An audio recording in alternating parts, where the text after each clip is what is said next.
अस्तगफिरुल्लाह, ये क्या हो गया? या इलाही रहम, कयामत नजदीक आ गई है।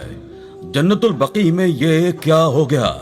दोस्तों, मदीना मुनव्वरा में जब एक शख्स का इंतकाल हुआ तो यही कहा गया कि इसे जन्नतुल बकी में दफनाया जाएगा, क्योंकि ये बड़ा ही नेक और इबादत गुजार शख्स था। 5 वक्त का नमाजी था, हाफिज कुरान था, मस्जिद में अजान भी दिया करता था। यह अपनी जवानी में बड़ा ही नेक था। आज तक इसने कभी किसी को नजर उठाकर नहीं देखा था। न सिर्फ बाहर बल्कि घरेलू मामलात में भी बहुत अच्छा था। यूं ऐन जवानी में उसका वफात पा जाना लोगों को शदीद दुख में मुब्तला कर गया था। हर कोई उसके घर वालों को सब्र जमील अता करने की दुआ कर रहा था। वो मदीना मुनव्वरा में अमीर तरीन लोगों में से एक शेख की इकलौती औलाद था। सबका लाडला भी बहुत था। माँ बाप तो बेटे के जाने के गम में निढाल हो चुके थे। यही दुआ कर रहे थे कि उम्र तो हमारे जाने की थी, हमारी बची हुई जिंदगी हमारे बेटे को मिल जाती और हम अल्लाह ताला को प्यारे हो जाते। कम से कम मेरा बेटा इस दुनिया की रंगीनियां तो मजीद देख जाता।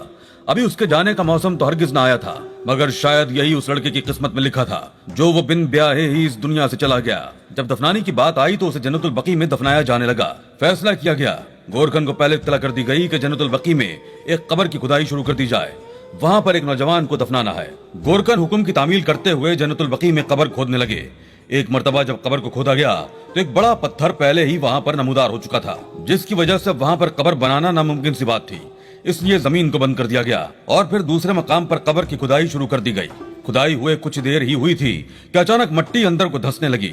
ऐसा लग रहा था जैसे जमीन का वो हिस्सा नीचे से खाली हो, या फिर पुराने वक्तों में वहाँ पर कोई कुआं था जिसकी गहराई की वजह से जमीन का वो हिस्सा नीचे की जानिब धंसता चला जा रहा है।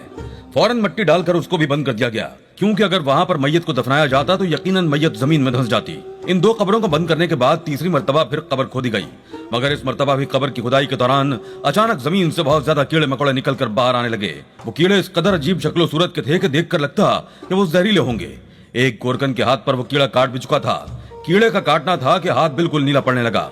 वो गोरकन तो फौरन अस्पताल पहुंचा था, जबकि दूसरे गोरकन ने कब्र की खुदाई के लिए एक और शख्स को बुलवा लिया ताकि कब्र का काम जल्द अज जल्द पूरा हो सके। जैसे तैसे करके चौथी मर्तबा कब्र को खोद दिया गया। वहीं जब इस नौजवान शख्स की मैयत को उठाया जाने लगा तो मैयत हद से ज्यादा ही भारी थी। ताबूत तो जैसे उठाया ही नहीं जा रहा था। कई लोगों के तो पसीने छूट चुके थे। हर एक की जबान पर कलमा शहादत था। सब ने बड़ी हिम्मत जमा करके एक साथ मैयत को उठाया। फिर भी उनके चेहरों से वाज़ेह था कि मैयत कुछ ज्यादा ही भारी हो चुकी है। सबको कहा गया कि वो कलमा शहादत बुलंद से बुलंद आवाज में पढ़ें। ये बात उनके लिए हैरान कुन थी। जिस नौजवान के बारे में कहा जा रहा था कि ये नौजवान बड़ा ही नेक था, इसने आज तक कोई गुनाह नहीं किया था, हर एक के साथ नेकी ही की थी, गरीबों की मदद की थी, फिर इसकी मैयत इस कदर भारी क्यों हो चुकी है? ऐसा लगता था जैसे इसमें कोई इंसानी वजूद नहीं बल्कि पत्थर भर दिए गए हों। जन्नतुल बकी में इस जनाजे को लाया गया था। जैसे ही कब्र में इस शख्स की मैयत को उतारा जाने लगा कि अचानक वहां पर जमीन एक पल को लर्जी थी। जमीन का लरजना था कि एक पल को लोग रुक गए। हर कोई इस्तिग़फ़ार और अल्लाह अकबर की सदा बुलंद करने लगा। कहने लगा कि रुको, ज़लज़ला आ रहा है, फिलहाल मैयत को दफनाना रोक दो। 10 मिनट तक इंतजार किया गया। जब लगा कि अब जमीन वापस अपनी हालत में आ चुकी है तो दोबारा उस जनाजे को जैसे ही जमीन में उतारा गया और उस शख्स के लवाहिकीन कब्र से बाहर निकलकर खड़े हुए कि अचानक कब्र की मिट्टी एक जानिब से सिसकने लगी। ऐसा लग रहा था जैसे मिट्टी अंदर को धंसती चली जा रही हो। ये देखकर उस शख्स के रिश्तेदार गोरकन को घूर कर देखने लगे। कहने लगे कि ये कैसी कब्र की खुदाई की है, कब्र को अंदर से पक्का क्यों नहीं किया? देखो, मिट्टी अभी भी एक तरफ से निकलकर मैयत के कफन को मैला कर रही है। अभी वो यही बातें कर रहे थे कि अचानक एक बहुत बड़ा सांप कब्र की एक जानिब से निकलकर बाहर आ गया। वो सांप बहुत मोटा और लंबा था। इतने मोटे और लंबे सांप को देखकर हर कोई खौफजदा हो चुका था। उस शख्स के रिश्तेदार गोरकन को इशारा करने लगे कि फौरन मैयत को कब्र से बाहर निकाला जाए। ये सांप कहां से निकल आया है? दोस्तों, गोरकन भी घबरा चुके थे। उन्होंने तो हाथ खड़े कर दिए कि हमें अपनी जान प्यारी है, इतना बड़ा सांप है, जहरीला है, न जाने ये कहां से निकल आया है। अगर हम मजीद आगे गए तो हमारी जानों को खतरा हो सकता है। हर कोई सरगोशी कर रहा था और वो सांप देखते ही देखते इस मैयत को अपनी लपेट में ले चुका था। सिर्फ इतना ही नहीं, उसने एक पल में उस शख्स को मुकम्मल जकड़कर कब्र से बाहर फेंक दिया। कफन के बंद खुल चुके थे। वो शख्स बाहर गिर चुका था। हर कोई दूर हटकर खड़ा था। फौरन सिक्योरिटी इंचार्ज को बुलवाया गया, जिनके पास फायर गन्स भी मौजूद थी। फायर करके उस सांप को भगाने की कोशिश की जा रही थी। उस लड़के के रिश्तेदार तो कब के वहां से भाग चुके थे। हर एक को अपनी जान की फिक्र थी। वो सांप कितनी गोलियां लगने के बावजूद यूं ही रेंगता हुआ उस मैयत की जानिब आ रहा था। पहले तो इसे सिर्फ एक इत्तेफाक ही समझा गया, क्योंकि हर कोई इस शख्स को बड़ा ही नेक और दीनदार समझ रहा था। मगर धीरे धीरे लोगों के जहन में ये बात आ चुकी थी कि हो ना हो इस शख्स ने यकीनन कोई ना कोई ऐसा गुनाह तो जरूर किया है जिसकी वजह से इस पर अल्लाह ताला की तरफ से ये अजाब नाजिल हुआ है। पहले तो 4 मरतबा कब्र खोदी गई, मैयत कब्र में उतारी गई तो एक बहुत बड़ा सांप कब्र से निकलकर उसे बाहर फेंक चुका था। और अब जब उस सांप को गोलियां मारी जा रही थी तो उसे गोली भी नहीं लग रही थी। ये सांप तो आज तक सिर्फ बाहर ममालिक में ही पाया जाता था। ये समझ में नहीं आ रहा था कि इतना खौफनाक सांप जन्नतुल बकी में आया कैसे था। लोगों के तो होशो हवास गुम हो चुके थे। उस सांप को जितना भी डराने की कोशिश की जा रही थी, मगर वो अपना मुंह खोले उस मैयत के पास आया और अगले ही पल अपना मुंह खोलकर पैरों की जानिब से उसे अपने मुंह में निकलने लगा। ये मंजर इतना हौलनाक था कि कमजोर से कमजोर दिल इंसान वहां पर बेहोश होने लगे थे। कितने ही लोग तो अपने होश खो बैठे थे, भागकर चिल्लाते हुए वहां से दौड़ लगा चुके थे, मगर अभी भी कई लोग वहां पर मौजूद हौलनाक मंजर को देख रहे थे। जब इस मैयत को सांप निकलता ही चला जा रहा था, कुछ ही देर बाद वो शख्स मुकम्मल तौर पर सांप के मुंह में था। सांप बहुत ज्यादा फूल चुका था। फिर वो सांप रेंगता हुआ जन्नतुल बकी की हुदूद से बाहर गया और बहुत दूर जहां पर बड़े बड़े थैलों में कचरा रखा गया था ताकि उसे मस्जिद नबवी सल्लल्लाहु अलैहि वसल्लम की हुदूद से बाहर फेंका जाए, उस शख्स को वहां फेंक दिया। सारी मुलम्माकारी धरी की धरी रह गई थी।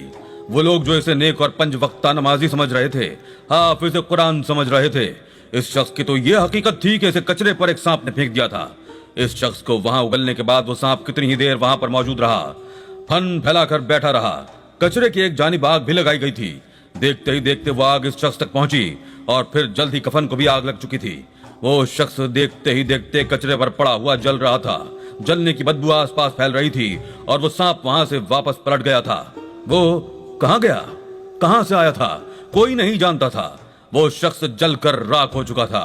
ये बात तो एक राज ही रह गई कि आखिर उसके साथ ऐसा क्या हुआ। एक गिरोह ऐसा था जो इस शख्स की नेकनामी को मशहूर कर रहा था, जबकि वहीं एक गिरोह ऐसा भी था जो शख्स को गुनहगार कह रहा था कि यकीनन इसने कोई ऐसा गुनाह किया था जो अल्लाह ताला ने उसे ये सजा दी।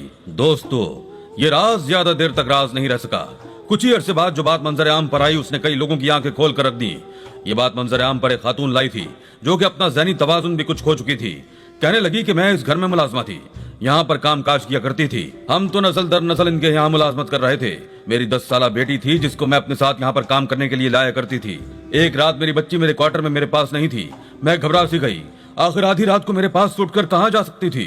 मैं उसको ढूंढते हुए जब इनके महल नुमा घर की जानिब आई तो मुझे घर के पिछले हिस्से से अपनी बच्ची की सिसकियों की आवाजें आ रही थी। बच्ची को रोता देखकर जब मैं वहां पर पहुंची तो यही शख्स था जो मेरी बच्ची को ज्यादती का निशाना बना चुका था। मेरी बच्ची की हालत बहुत गैर थी।